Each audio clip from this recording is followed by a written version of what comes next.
Welcome to Actual Scale Modelling. This is part 3 of the MENG 9A52-2 Smerch. It's a Russian long-range rocket launcher. In this part, I'm going to be dealing with the steering linkage on the wheels, as well as putting the exhaust system in, well, part of the exhaust system, and the fuel tanks and coolant tanks. So to start off with is the steering link, and there's one or two little parts to make up here, fairly straightforward. As you can see them laid out there, they're just attached in a straight line really. We're putting them aside to dry. I'm just dry fitting some of the brackets that I need to go on. So this little triangle type bracket just goes on at the side of the frame here. Once it's on and I'm happy with it, I'll cement it and then paint it. At this stage I'm also prepping the wheel axle for the suspension system, which I forgot to mention at the start of the video, and these little brackets will go into each suspension axle rod, which acts as a bracket for the suspension spring. So that's what I'm putting on at the moment. This is a little piston linkage rod that goes from the steering link to the main motor. There's only one of these to make up. It's fairly straightforward, just two parts together, then placed on to the main frame. However, you will want to dry fit this first because it goes onto the steering linkage. There's a little hole that it fits into before it sits on its bracket. So just make sure that it fits properly beforehand. You may have to move that steering linkage a little bit for it to get to fit. Then once that's on, it's more brackets for the suspension system going in. The contact points of these are fairly straightforward. You shouldn't have any trouble finding them. They're just above the axle. And next is the suspension pistons. Now these fit into the bracket that are just placed on top of the axle, and there's a little area that it hooks into on the actual axle itself. So you're looking for a vertical drop on these pistons. Now the bottom part of the piston should fit on the Y piece or wishbone that we made up earlier when we were working on the axle, and it fits in the middle of that. There's a tiny little hole as a contact point, location point, I should say, and you may have to modify slightly if you've got them in the wrong position.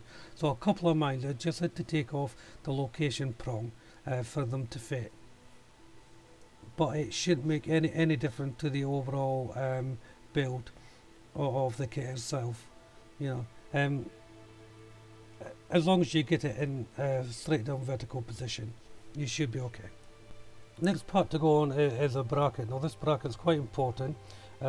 You do have to get it in position 100%, I would say, because this is going to be holding the base of the trailer, the main launch platform. So just be careful when you're building this that you're putting it in the position. Now the instructions are very clear where it has to go, but again, just make sure.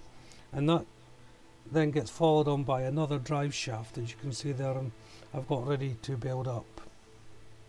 Now before you put the bracket on, there's two little feet plate that go on, and the location points for them are fairly straightforward. They just sit on in between the well, on either side of the main axle. Again, the location areas is hard to miss. It's really plain where they have to go.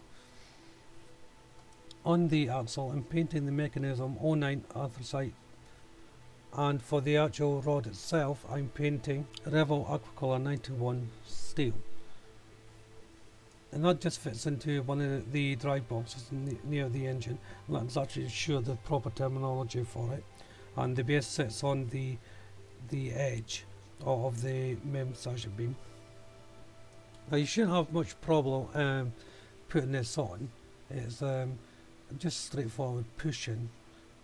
Just be careful of the other parts around it. You don't want to bump too hard into them, but there is another exhaust. There is an exhaust pipe that lays next to this, so you do want it to get into the proper position. Next is some sort of canister. I'm not sure what it's for, but it sits on top of the beam. There's a few little parts involved in making this. You can see them dotted around up there on the bench. They're tiny little parts, but you know, I made them up anyway. They were easy enough to make up. They were just very small.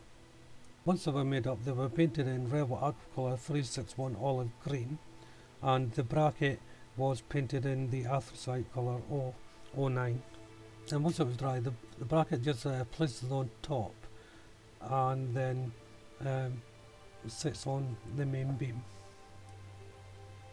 And the location point is right on the edge. You may find it difficult to see. So back to the steerage linkage that I made up earlier on, and the location points for these are the previous steering points that I made up earlier on in part 2, I think it was, and the little location prong just pops into the links. It's fairly straightforward. It sounds complicated, but it's easily done. And once they were on, I painted them in 09 anthracite, and I think it's best to paint these as you go along, because everything can get a little bit cramped up. It'll be difficult to get your brush in otherwise. And then there was a couple of other bits of steering link that you have to place in, which fit in beside the part you just put it in. All links up into one mechanism. This is the wheel chock assembly here, and it's predominantly made up of photo etch parts. Again, these photo etch parts are extremely good quality. The thickness of them is just so good. I can't get over how good the quality there is. But anyway, the initial part gets attached to the inside here, so I'm using a little bit of super glue just to do that. As you can see, going there. Again, the location points for it are well defined and marked out, so you shouldn't have any problems understanding how they go in. I will say, however, this is the foot plate going in. I should have mentioned that. I will say, however, that even though it's great quality on these photo parts, once you build this part up, you really don't see any of it. Or the inside of the unit, so I don't see the point. I really don't see the point of it. There is a couple of handles that go on the side which you will see, so that's worth putting on, but the rest of it, I really don't see the point of it. There's also a dividing wall that goes inside this little triangular piece, which is made up with photo etch as well. Again, fits in really easily, but what is the point? But once the inside part goes on, there's a backing plate that goes on top of that to close up the whole unit. Anyway, moving on to the exhaust system now. Now there's 4 brackets you have to make up before you place the exhaust system on, and these are just basically long elongated brackets. So simple to make up, just the stem and a foot plate. Oh, I will apologise for the background noise there. You may have hear a little whine, and that's from the dog. The wife has gone out shopping, and the dog always whines when she goes out. There he goes again. Yeah. So he's lying there in the huff at the moment. So onto the pipe itself, and the main colour is Rebel Aquacolor 99 aluminium, and then the brackets I'm painting in Rebel Aquacolor 09 anthracite. And once they're painted, it was just a matter of popping them on, and they go into the engine block and then rest on the bracket. Now this is where you find out whether you put the last drive shaft in properly, because as I said, it rests onto it. But once they're on, it's time to put on the 4 brackets I made up earlier just before the exhaust system. and again they're painted in the main colour of 09 anthracite from Rebel Aquacolor, and they just slot in. There's a location points are little holes that on the back plate of these brackets that just fit on. A bit fiddly to put on because I'm trying to do it to camera, so I'm doing it at a weird angle for me. But they're actually quite easy to put on. Going back to the wheel chocks now, and the plates that they sit on are photo etch parts, and they require a bit of bending. Now generally I'll bend these just using my tweezers, but this is a larger part, so I'm using my bending tool here, and you just slip it in, tighten up the back plate, and then bend them. Now I got this tool from Tammy, I think it was, or Trumpeter, can't remember what, but it comes with this little piece of plastic card, and you just insert it underneath the photo etch part and bend up, and you get the perfect angle and straight edge that you're looking for. And once it's done, you just take them out and reverse the side and do it again. It's a very handy little piece of kit. And on this particular bending tool, I have different options for different angles, which is really good. But as you can see there, that's how they look when they're done. I'm pre-painting the fuel tanks now in Rebel Aquacolor 99 aluminium. I'm not sure whether I'll keep them in this colour, but for now I'm just painting them in the colour. It's also the same with the lubrication tanks and oil tanks as well, so I'm just blanketing that one colour. So now that that's getting done and waiting to dry, I'm going back to the chalk wheels now and putting in the bracket that I bent, and the location port is like a indentation in the main beam that fits into it, and then the chalk just goes on top. At the centre of the crossbeam there's a little eyelet that goes in. I think this is probably for towing or something like that, or attaching some piece of equipment. Then once that was all in, it was just time to touch up on some paintwork. So now it's time to assemble the fuel tanks now. Straightforward assembly. There's a top piece, bottom piece, and two side pieces that go on. The main point of concern on these is the fuel cap. Now the fuel cap is made up of two photo etch parts that go onto the actual molded plastic piece.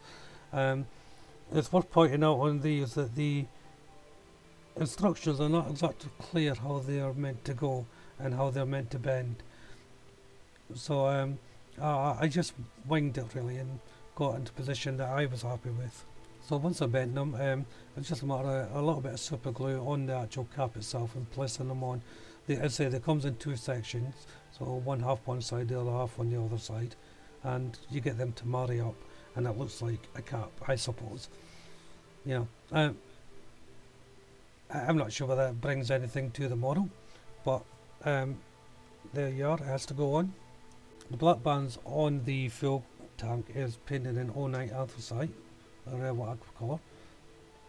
The lubricant tanks are a little bit more detailed to make up.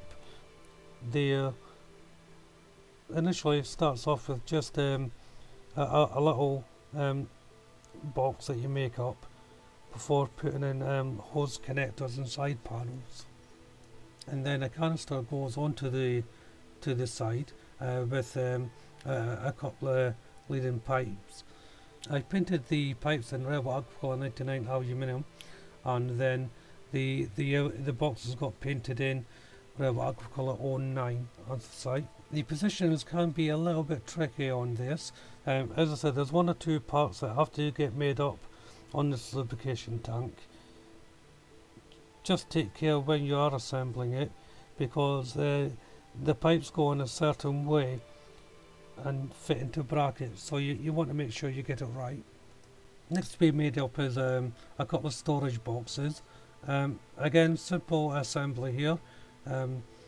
The only difference really is some support beams that get positioned on top of them, and form a little units that look like a triangular cross section, but the location points are very easy to find and easy to understand to put on.